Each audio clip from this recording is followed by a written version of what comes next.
Well, welcome back to Pitbox Social. It has been a couple of months. We've taken some time off with my family, and then Tyler's been traveling and racing and doing all his stuff. So we are back. We're trying to get 2023 start off to a good season. So I'll reintroduce Tyler Hoffman. He is our resident professional race car driver, and overall just good dude. My name is Adam Seculo, and I am a motorsport enthusiast, track day guy, and just way too deep into this sport sometimes. It is a rabbit hole that I'm hoping most of you who are watching have gone down and have been in. It's a great place to be, but man, sometimes it's frustrating. But when you have that perfect lap, it is all worth it.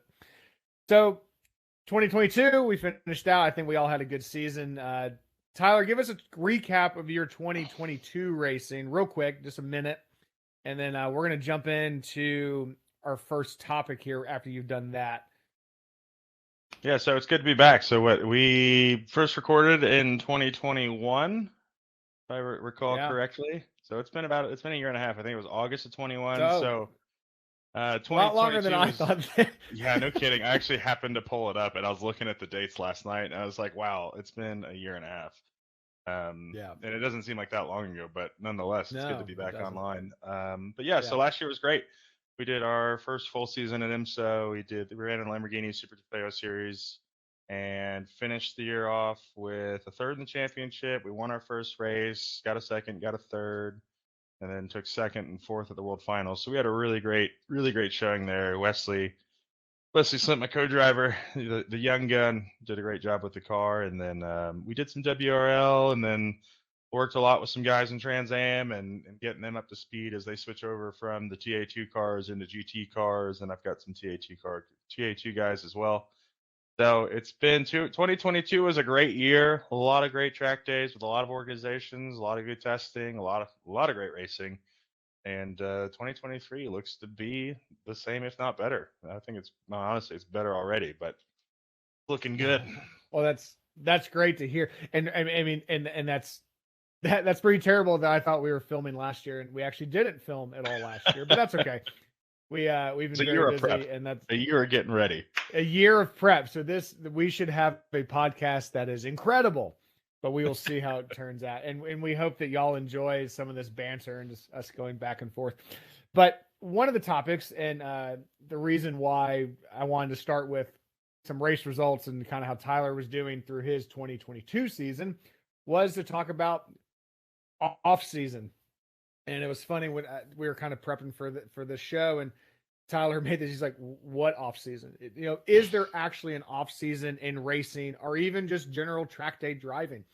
I think the consensus between me and you is probably no. There is no off season because you're always doing something, be it personal prep, be it physical, mental, and then car prep, team prep, as in finding your mechanics, finding your pit crew, finding your fueler, any updates that you have to meet for regulations. While it only might be a true off season, you're not on track for maybe 2 months, you're really still doing a lot.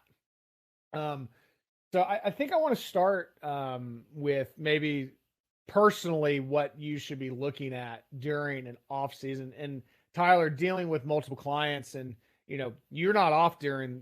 You don't have an off season. I mean, your clients are still busy even when they're not on track. So what is something you're telling your clients that you're consulting with, or helping get into the sport or start a new WRL season or IMSA racing? What are you doing on the physical and on the mental side with your clients? I mean, the biggest thing is, although the off season is brief, right? I mean, even track day guys are doing. I think the last track day for 2022 is the second week of December. So, and then the next week was Christmas. So it's very brief. You're talking about if you've got about a month realistically, and that's, for a lot of people, that's all there is between events anyways. So it's just you might have 6 weeks.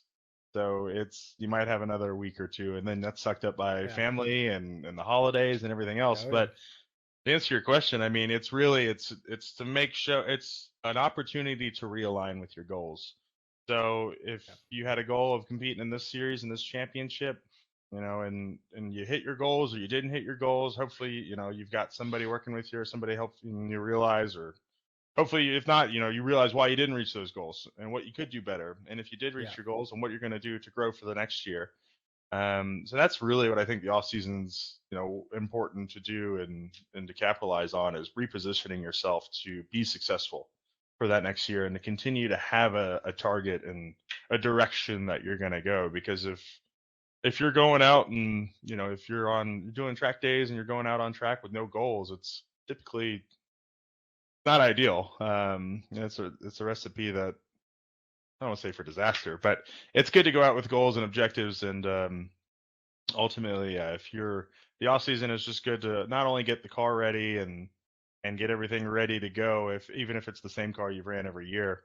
It's good to mentally frame on where you want to be, where your goals are, what you're going to do this year, what events you're going to get to, and really come up with a plan to be successful. So what's interesting, we were at Road Atlanta yesterday, me and you with the driving club, and I think you were helping me get in the car, and you said, "Well, what is your goal?" I said, "Just to go fast." I mean, I think I was joking, but because every time I'm with you at the track, it's we talk about goals and what we're going to work on, and it was the first day back at Road Atlanta for me since December.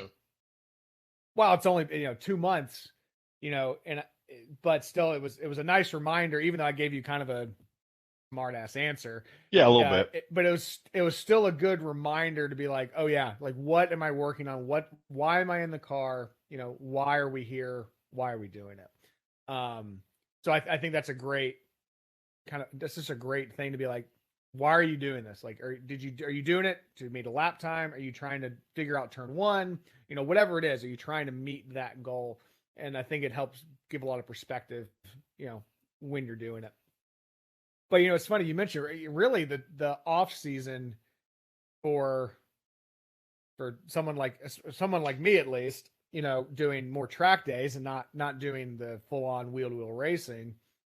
We had a day right before Christmas, about a week before Christmas, and then we were at Sebring the last weekend of January. So it's not that long, and really, even for a racer, I mean, when was your last IMSA race? Our last Super Trofeo. Yeah, so our last IMSA race was for most people it's in October at Petit Le Mans, right? We race. Yeah, okay. Our last race of the season is actually in November, because we do the World Finals, and this year it was over in Portugal. Gotcha. So we're a month even after everybody else, because they got to ship all the cars over and everything. So gotcha. We finished the pro stuff in November. So then WRL and the endurance stuff goes to December, and then you're back racing by the end of January. So basically what an off season looks like depends very much on what you're doing. If you're on the main IMSA WeatherTech circuit, you're done in October with Petit and you're back at Roar. Yep. Well, and then you're testing. You're testing in November and December. Yep. You've got the Road Atlanta test. I would consider that. Yeah, I think I would consider that off season. It's like off season testing. It's not official IMSA testing. It is. Or maybe it is actually official IMSA testing, but it's not. The Roar to me is kind of the kickoff of the professional season. But then I think you're 100% right. You look at, as you go down the ladder of motorsports, WRL runs except for January. I think they run every month. They run January. So do they run? Okay, so I missed one. Hold on. Yeah, I can pull it up, but we're going to talk about WRL later. But they do run in January. Yeah, it's either. So last year I know it was the same weekend as the 24. They run the last weekend of January. Maybe they moved it back a week this year, but it's right about that time. Yeah, end of January. Gotcha. So really your off season then for like a WRL grassroots kind of motorsports is really in between events. That's your technical off season.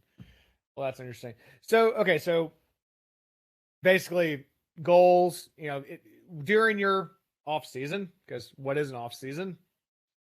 Time not on track. You're going to be looking at, of course, you're going to be looking at improving physical health, mental health, setting goals. And, in between that, you might be doing some sim racing.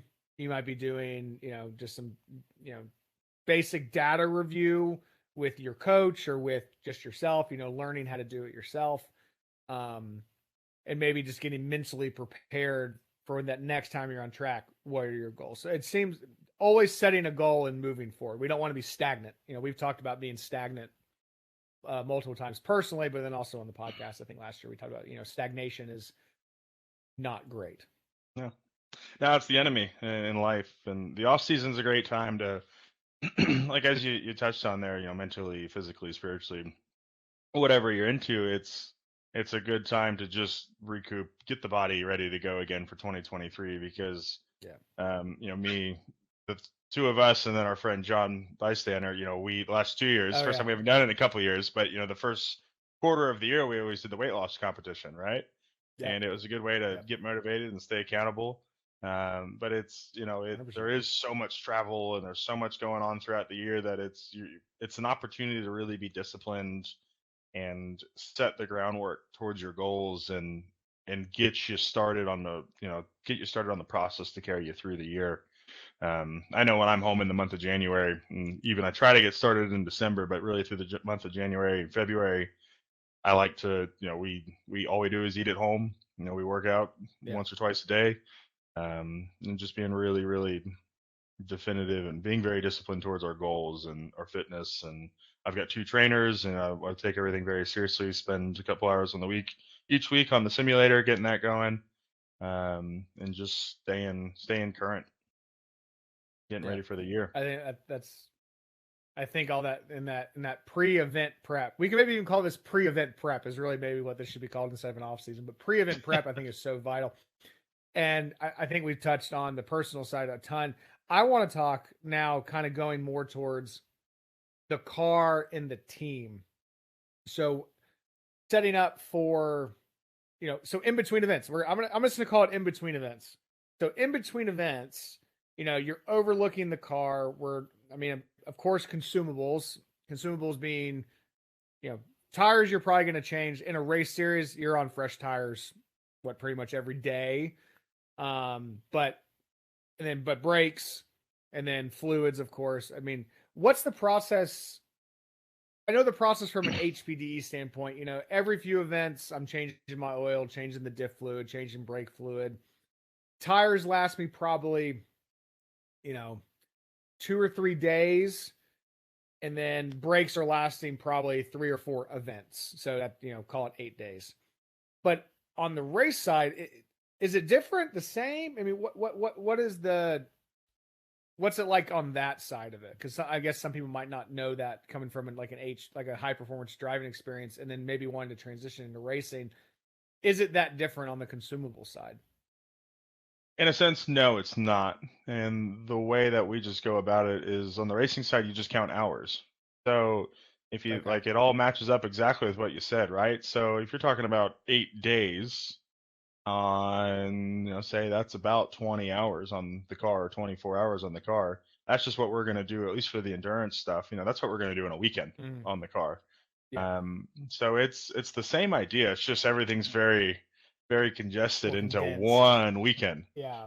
We're doing a set of pads and rotors every weekend on the endurance stuff, whether it be, super budget stuff or the WRL stuff, which is turned into a pretty, it's a very legitimate series, which we'll talk about later. So I'm about to say we're gonna have RJ on later in the series. Good. And I think people will be shocked from where they came from, what they were doing 3 years ago, and where they're at now. It is incredible. And then also what used to be budget racing is much closer to pro racing than it used to be.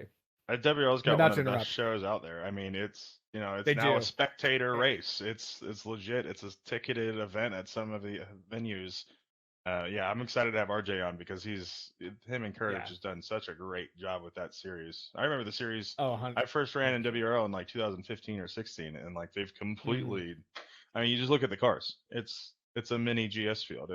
it's a mini IMSA race. I call it like I was calling it IMSA Light for a while, but now it's more like, are we going to race WRL or are we going to race the Michelin Pilot Challenge? It's not that far off. I mean, yes, you're not on TV and you maybe don't have prize money, but I think the racing is just as good and the cars are right there with it. But yeah, so really, okay. So what I got from that is, yeah, when I look at it more of like event based, it's still the time. It's still like, so you're looking at hour based, which, I mean, it just costs money to do.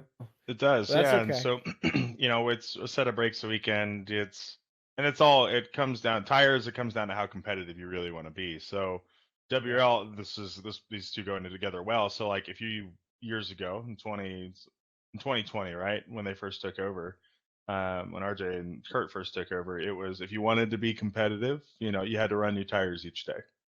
Now, if you want to be competitive, you got to run 2 sets of stickers each day. We went from 2 sets of tires a weekend to 4 to 5. It's a very, very competitive place to be, and it's racing, and anything can happen. So you can find yourself on the podium on, being a little bit tighter on the budget there, but it's ultimately like, if you want to run at the pointy end of the field there, you've got to do a tire change. You got to run 5 sets of tires a weekend to qualify in the race and have a spare set. The time on the car is a lot more. You'll do we'll put about 1,000 miles on a car per weekend. So that's a lot of time on the car. It's a lot of racing. When I think about that, so 1,000 miles in an HPDE setting, for most people, that's probably maybe double what some people will do in a year. Really? And that's if you're doing probably 3. Well, think about it. So Road Atlanta's, okay, we'll do some math real quick. So Road Atlanta's 2.5 miles, 3.54. And you get about 30 minutes in an HPDE session. So 12 most lap time. So we'll call it and I'm hoping people are, if you're not in a Miata, you should be doing more than you should be less than a 2-minute lap time. Okay. So that's fair. I'm thinking, because you only call it 30 minutes, you get, you're going to start, if you start right on the minute, you're going to be a couple minutes late, and then they got to throw the checkered 5 minutes early, get everybody off. We're being that the track is perfectly in sync and you're getting all 30 minutes. You're getting every ounce you've paid for. So it's called a minute 45 lap. I mean, in 30 minutes, I don't have my calculator out, but you're maybe going 10, 12 laps. As Tyler calculates, what do we come up with? If you got every minute at a minute 45, you'd get 17. So we'll say 17 laps. 2.54. So 15 times 2.5. So that'd be 40 something miles. It's called 40 miles a session. You're going to drive 40 miles a session. Paddock, whatever. Okay, and then most organizations. So like if you're Chen, you're going to get 1, 2. I think you get 5 sessions a day, right? Okay, so there's 200 miles. So there's 200 miles. Yeah. So if you're a casual HBD guy doing 2 or 3 events a year, you might be at 500 miles.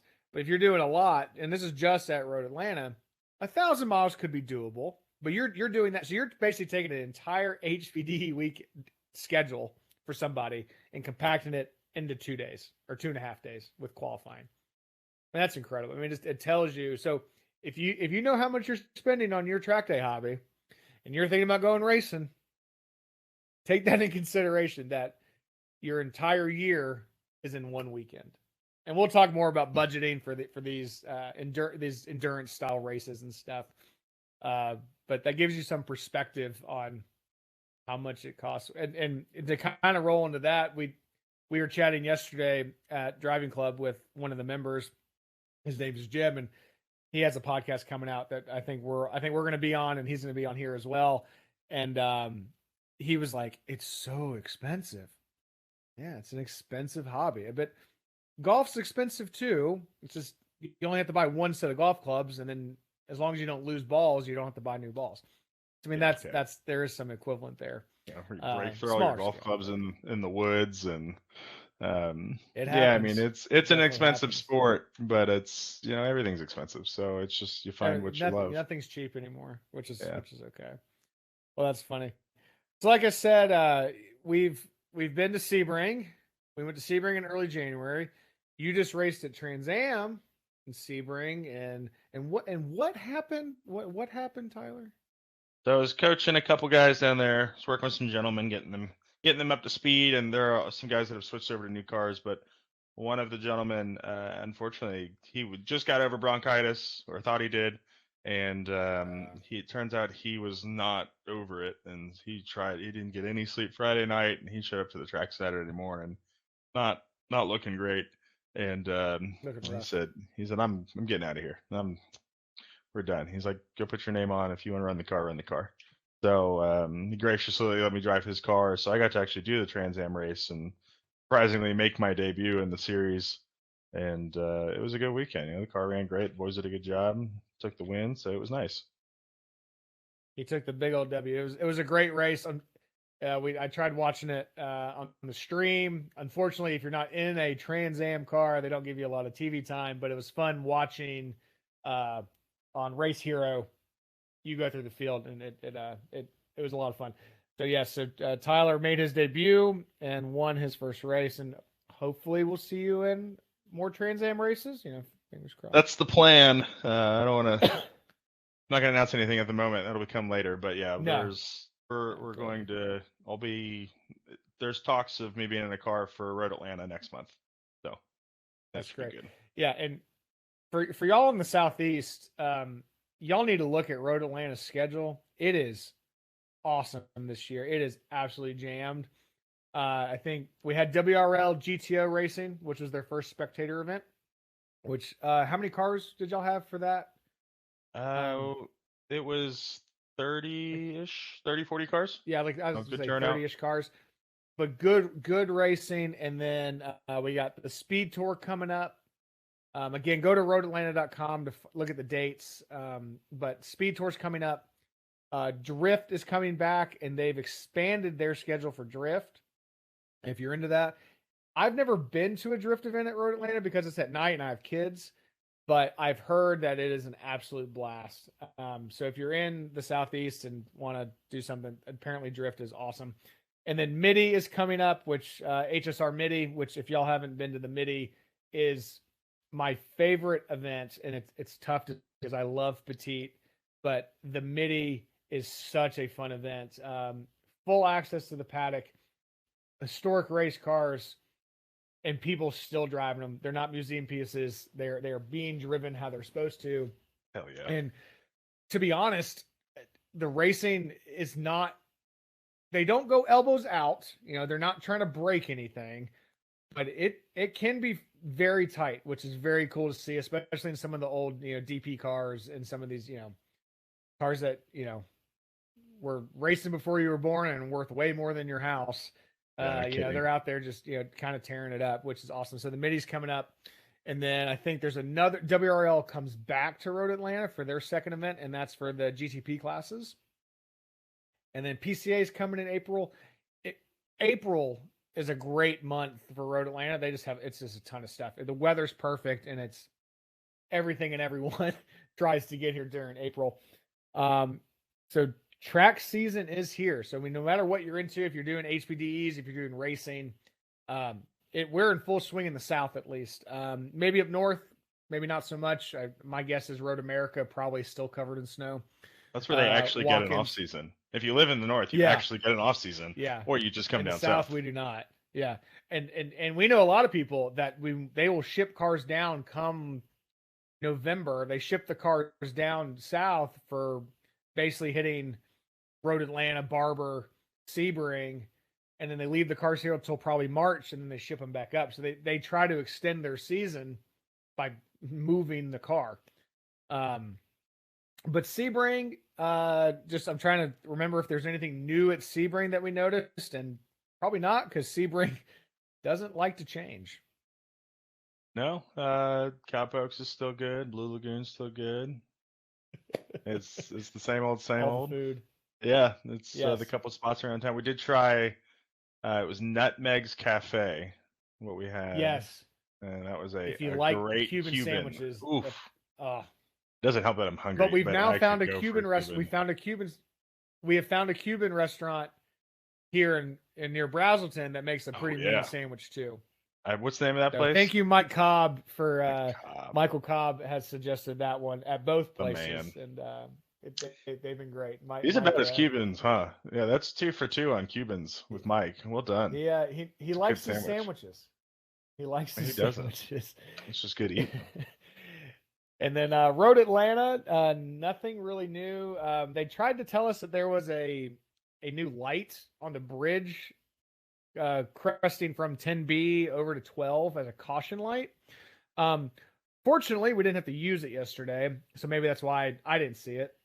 But apparently, if you come to Road Atlanta, you normally can't see the corner worker that sits at the top of, I guess that's technically 11. I just don't ever think 11. Of that really as a turn. But as you come out of 10B on the left, right after the bridge, there's a corner worker that basically helps you know what's happening down at turn 12. They've now added, but you can't see him till you crest the hill going under the bridge. So now they've added a light to give you a warning if something's going on down there, so you have some more time because you're full throttle through there. Go ahead. That light is on the bridge, right? I never actually made it out on track yesterday. Still haven't seen it. So you didn't see it at all. All right. So no, I didn't see it at all. And I believe it's there. I mean, Dylan Murray, who's another professional race car driver, said it's there. So I believe him 100%. I just still haven't seen it. I'll have to ask Dustin from Road Atlanta where it is. I was on track 2 weeks ago. It wasn't there. So I guess it literally just went up then. I think they said it was on for the Chin weekend. Gotcha. Okay, so it went up last week. All right. Yeah, well, that's good. But that means But what's good is I know and speaking of digital flags, I know WRL added that new flagger system. Did you have that in the car when you ran? We did, yeah. So we ran. I know that Champ car requires it, so we ran it in the Spec Miata. That was it. Champion. Trans Am requires it now, so it's in those cars as well. Oh, it's becoming more and more. So it started. Remember, we first ran it in AER back in 2020. That was the flagger system, and that was a 14-hour race that went into the night, and so you really needed it because you can't see. It's very difficult. The corner workers, they do everything they can to be visible, and they hold flashlights and point at the flags. Yeah. They do what they can, but it's pitch black, and you'll see it in the day, but it's hard to see how do you see a black flag at night, So it's the Flagtronics flagger system, these in-car alert systems it's a good idea. Obviously some bugs, and there's typically a bug the first half a day, if it's the first time they're using it, and getting little things worked out, and because everything's controlled by zones and sectors, so they can do local yellows and they can do full course yellows. But that's becoming the new norm. Is what we're seeing is more and more series are requiring in-car electrical systems or alert systems, and that's been around in pro racing since 5-10 years ago, really. So it no longer gives the excuse, so I didn't see the flag. Mm-hmm.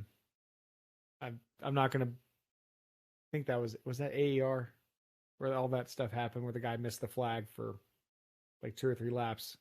Yeah, Oh man, yeah, that was. I believe that was AER like 2000. Yeah, I think it was 19. Yeah.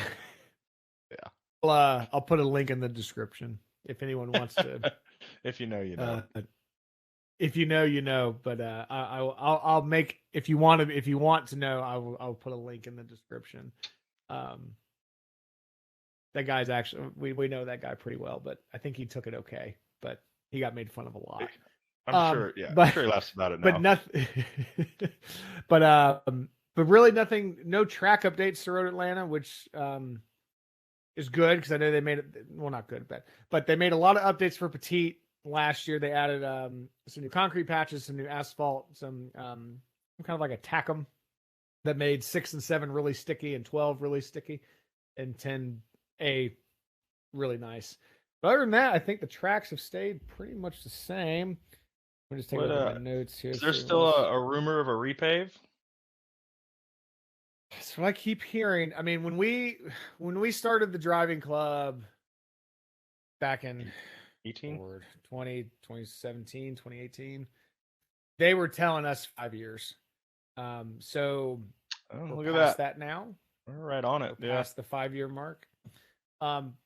It would not shock me. I think it's probably due for some kind of a repave. It's starting to get a little patchy, a little mosaic.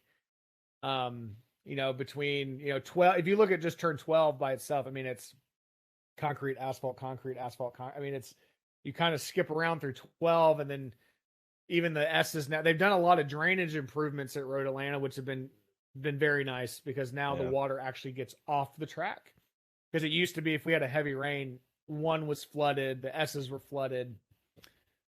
10A was always okay, but going through one, at 90 miles an hour, you're, at least in the dry, you don't want it to be wet. If you're going 90 in the wet, you're. It's a lot better in the wet, because the WR races 2-3 weeks ago that we did, it rained. It was mixed conditions all weekend, and it was properly wet. How was it? It was properly wet Sunday morning for the race start, and we all, we were able. There was everybody that started Sunday for the wet. I think everybody put their pros in because everything was very well driven. You were able to race people hard. The track surface was great. The track surface was, the improvements that they made last June were well worth it. So well done, Road Atlanta. Thank you. Thank you, Road Atlanta, for keeping our track alive. Yeah, the surface was great.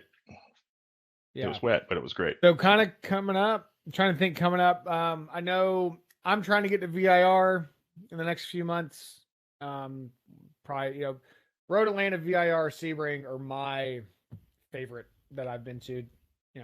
Tyler's been to many more, but I know that's coming up. I know some of our friends are going to Sebring, Road America. Are you going with that group? Are you going with I forget what they call themselves, but are you going with the group up to Road America?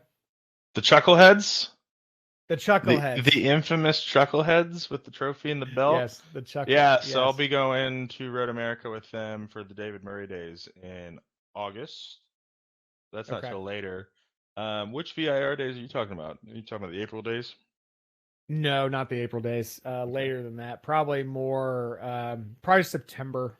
I like it up there in the fall better because it's not as, even though it's in Danville, Virginia, it can get hot. And in the summer, it gets muggy. I can't remember the date. Yes, that's true, but the casino comes. Yes. I think it's 2024. So if you don't know, there is a Caesars casino coming to Danville, Virginia. And I can't even begin to think what the story behind that is, because that is just the most random place. And honestly, one of the most random places you could ever think of. If y'all haven't been to Danville, Virginia, it has an Outback Steakhouse, and that's it. There's a Buffalo Wild Wings, and there is a Chick-fil-A. Okay, now there's a Buffalo Wild Wings, but it's a great. I mean, you go there for VIR, and Connie has built an incredible track, and the restaurant there is great on site. The hotel has just been renovated, so go to VIR this year because they've done a bunch of improvements. But 2024, we shall go gambling at Caesars and go racing in the same weekend, and I kind of can't wait. It's the group, the Chuckleheads that. Well, we got to have. Okay, so we got to add Chuckleheads to the podcast list because I think they would be. We get nothing done. Oh, that'd be hilarious. Nothing done. It'll be a 6-hour podcast about nothing. It'll be like maybe we'll do that one live. Maybe we do that one. Do that live. one straight up live. Yeah, that would be funny. Recorded. We have to have some censoring, but I think if anyone watches this, they know what they're signing up for. Yeah. We are not all that serious, but we want to answer your questions. So let me just take a second. If you're watching, please like and subscribe. We're doing this for fun, but we really enjoy, and we want to know what you want to hear from us. I mean, me and Tyler could sit here and talk for hours about nonsense, but we do have quite the list of people coming that we've talked to for the podcast, kind of for the rest of the season. We were with Ray Schaefer yesterday at Road Atlanta. He's with Broad Arrow Auctions, and he used to be with Porsche North America, handling their Classic Center. He's going to come on and talk about vintage racing in his 944 Cup car, which, if you don't know what a 944 Turbo Cup is, think of your modern GT4 Club Sport. That's what it was, but back in the 80s. It's a very cool car, factory built car. We're hoping to have Ray Phillips on from Precision Driving Analytics. I believe that's correct. Sorry if I messed that up, Ray.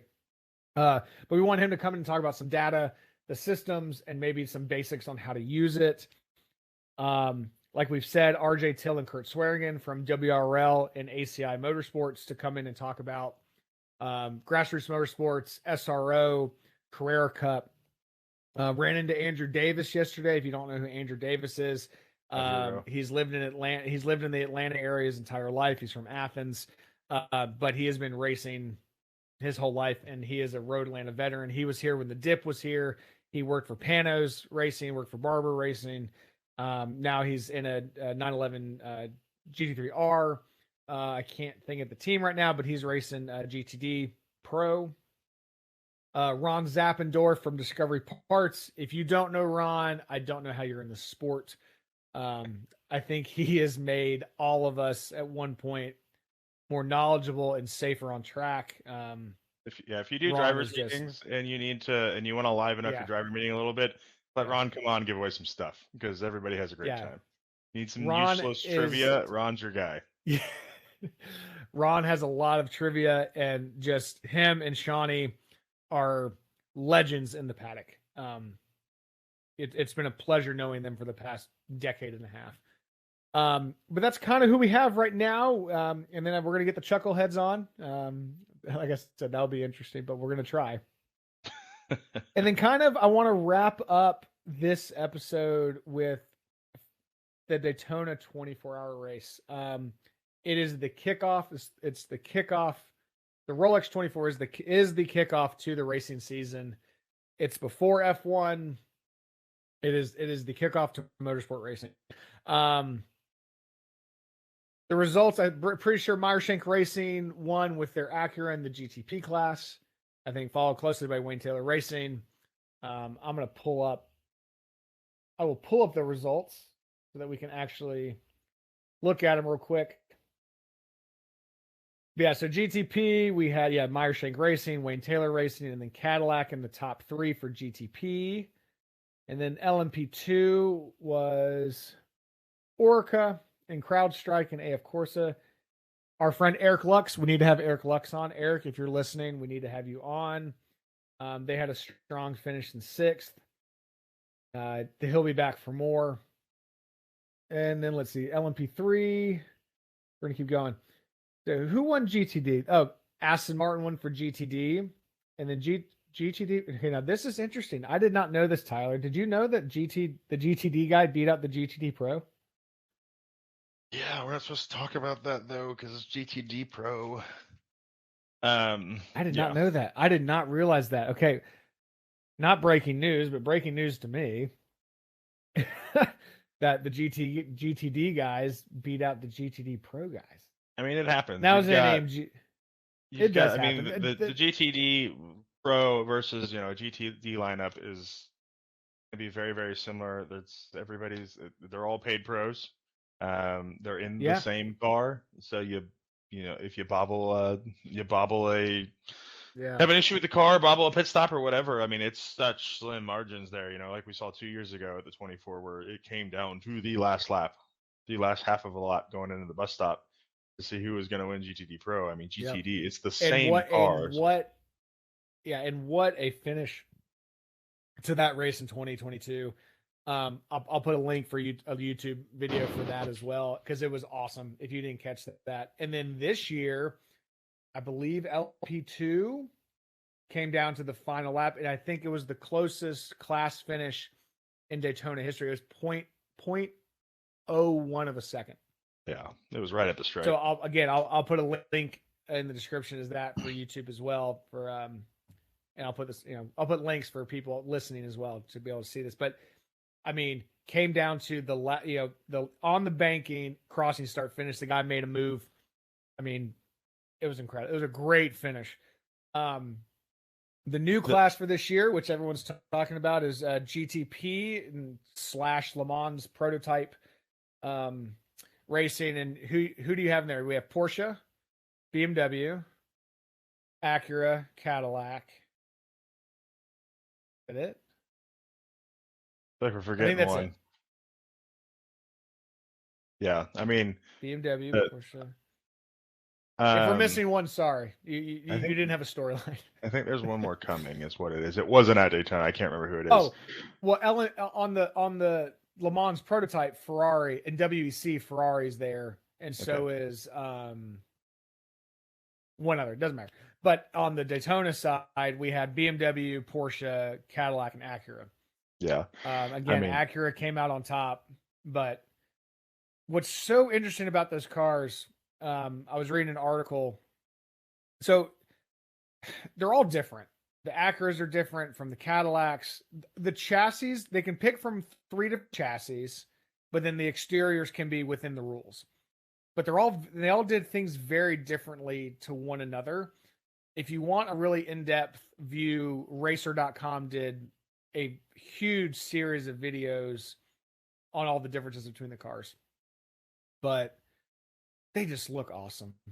I mean, they're badass. I mean, you just hear them go down pit lane, and they're incredible when they go from electric. And the sound they make, the gas engines comes back on. Yeah, I'm pretty biased to German. I'll put a link. Yeah, the freaking Caddy, that thing is badass when that thing comes on. It is so good. American muscle. So hell yeah. I'll put a link for the racer did a pit lane, like them leaving pit, and then when the gas engine comes on, because they leave they're allowed to pick how they leave pit. It can be a combination. It can be all electric. There's a bunch of, but most of them are leaving electric, and then that gas power, the petrol motor comes on, and it just screams. And yes, the Cadillac is so good. It's so good. It is bad to the bone. But yeah. But they had problems. They had problems during the 24-hour race. I'm pretty sure the Cadillac had to switch out a GT. They had to switch out the hybrid unit, which is like a 2.5-hour operation. Like it's behind the wall, and you have to take the floor out. You got it's like, so that really messed them up. That's why we raced though. And then I think Porsche lost a motor. I don't know. I didn't follow the GTP class as closely. I was following the GTD stuff. Yeah, I'm pretty sure Porsche lost a motor. But again, this is the first time these cars have had extensive testing, like race condition testing. I'm sure they've done long runs and stuff like that. But like race conditions and Daytona, you could have the perfect car, the perfect team, the perfect driver lineup, but it's 24 hours of racing and something's going to happen. That's racing, as they say, and that's why the whole class exists. It's going to take, no one's going to have it all figured out year one out of the straight from the gun. So it's going to be it's going to take 2-3 years of development. These cars really situated, and I don't recall. I know they were testing the cars last year, but what's that? Nothing. No, we saw them testing at Road Atlanta. I mean, we again, we're lucky enough to have Road Atlanta kind of in the backyard, so we you hear things. Oh, they're testing and. There's places to peek around Road Atlanta where you can see what's going on. And it was cool to see the GTPs testing out there, figuring out what they were going to do. Yeah. And then what's next on the IMSA schedule? Is it Sebring? Sebring, the 12 hours coming up. But before we get into that, the big one was, in my opinion, the big thing I was paying attention to was the new Porsche, the 992 GT3R. And GTD, I believe there was just under 10 of them out there. I think it was like around 8. Yep. Spread between. And that GTD seems big. Pro, that seems big for one manufacturer. Have we had that before, Tyler? Like where it's 8 to 10 cars in a class? I'm sure we have, but it's there was a large portion. You're talking about two different classes because you got GTD and GTD Pro. Oh, that's right. Okay, that's right. I forgot they split it again. Yeah. Yeah, so it's you got 4 or 5 cars per class, but it's the big thing with the new Porsche was the BOP, right? So everybody, Oh, I that's right. There was guess, some drama. what had There was some happened drama. prior is they finally Porsche says we're showing you everything we got, we're showing you everything we got. And this is always a game, but especially with a brand new car, it's even more hopped up. And I guess what happened previously is at the last minute, Porsche unveiled the rest of the curtain and they pulled it back and they were able to they showed what the car would really do, and they were given some BOP help. So I guess, fool me once, shame on you, fool me twice, shame on me, as IMSA thought. So they didn't budge on the BOP whatsoever. And the Porsche was 2 seconds off all weekend, and that's tough to go out there and to really know that you don't have a real shot. A lot of people obviously were very upset because it's disheartening. Yeah, I mean they had the car was restricted. They put weight in it, and then they were limited on aero. So let's see here. I just pulled up. Hopefully you can see it. I just pulled up the official Rolex BOP thing. So let's look at. Okay, so minimum weight for the Porsche was 1340 with no fuel and no driver. So they weren't the heaviest, but they were up there. Mm-hmm.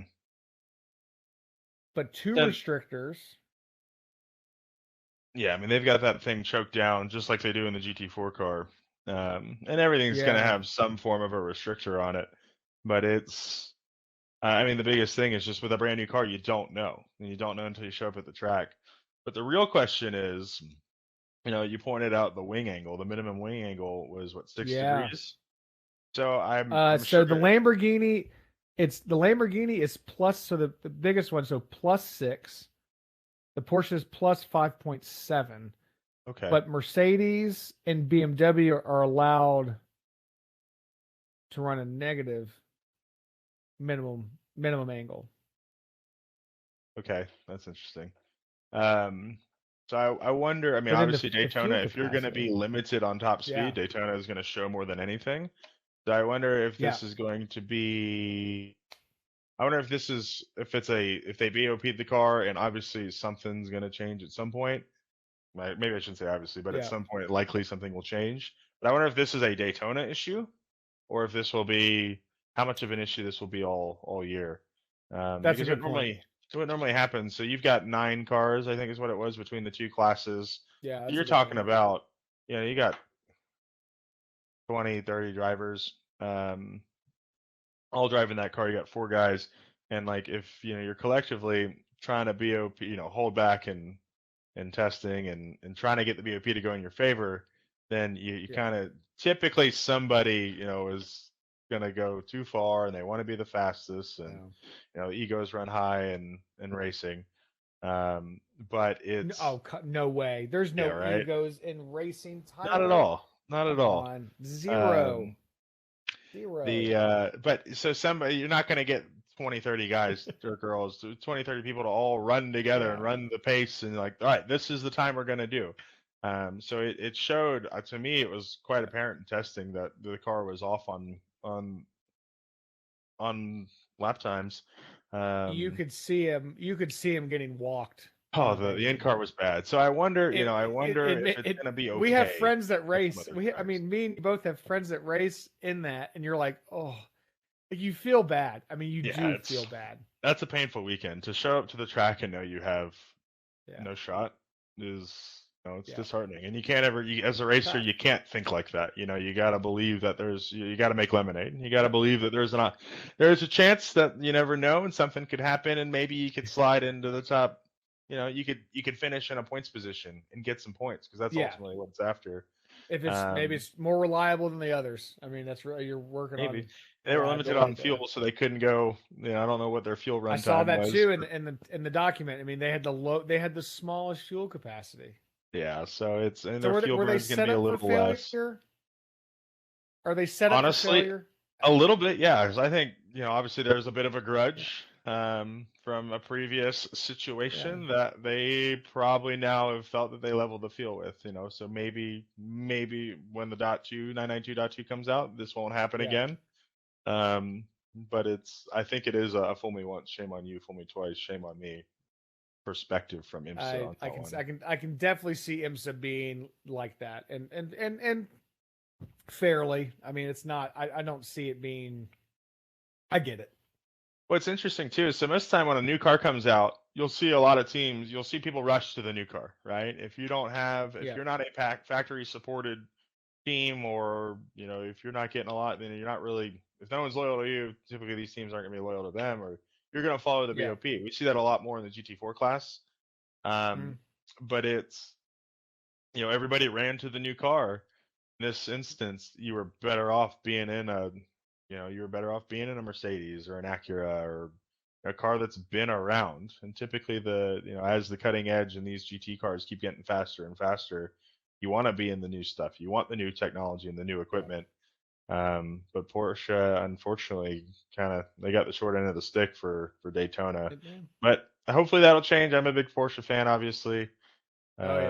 Working with the brand for a long time, so it's we want to see the the GT3R be competitive and do well. 100%. But it's gonna take time, and this is BOP stuff, so this is always a process. It's a moving target, right? I mean, it can change. It can change every race, right? I mean, it's not like it's locked in for the year. Yeah, I mean, I think there's a certain. I can't speak towards GTD or WeatherTech, but like typically there's a certain point of the year where they lock it in. But it's IMSA, they can do whatever the hell they want. You want to get some reward weight? It's not as bad as another series where they'll literally give you a reward weight. If you win this race, then you're going to carry 50 pounds for the next race, and it compounds throughout the year. So by the time you get to the end of the season, you could have a couple 100 pounds in the car. That's crazy. Yeah, there's another series that does that, but it's this. We'll see how it all shakes out. Hopefully, I'm hoping at some level that this is a Daytona problem. Yeah. Sebring's got some straightaways, obviously, but like you're gonna want some wing. You're gonna, it's not gonna be exploited like it was a Daytona. So hopefully this is a Daytona issue, and they can figure out how to balance the car and give it the straight line speed it needs for Daytona next year, while also making the car competitive everywhere else, because it's the Porsche is going to handle. Not all these cars handle incredibly well, but the Porsche being known to handle well is going to be, typically that's its advantage. So they'll limit it on fuel, or it'll be a little bit limited on top speed versus, like a big V8 or something like that. But it's versus like the Corvette, but that's also mid-engine now too. So it's a moving target, like you said, and there's no right answer. And unfortunately, there's always going to be someone that feels like they lose. And it's such is life. That's racing. Life. Yeah, but it is racing. It really is. But if you're great, you get beat, it's easy to blame the other car, and that's what everybody loves to do. So. And then we start talking driver excuses. Then we'll. Oh gosh. How much time do you have? I don't know. We're coming up on an hour, so. Well, Tyler, thank you for being here. I think this was a great. I don't think I don't have to do much, to be honest. I think I can just probably put this out. I don't think there's much to edit or move around, which is always good. But I'm happy to be back. Glad you're on board again this year. We'll have a few other guests coming up. But please, again, like and subscribe.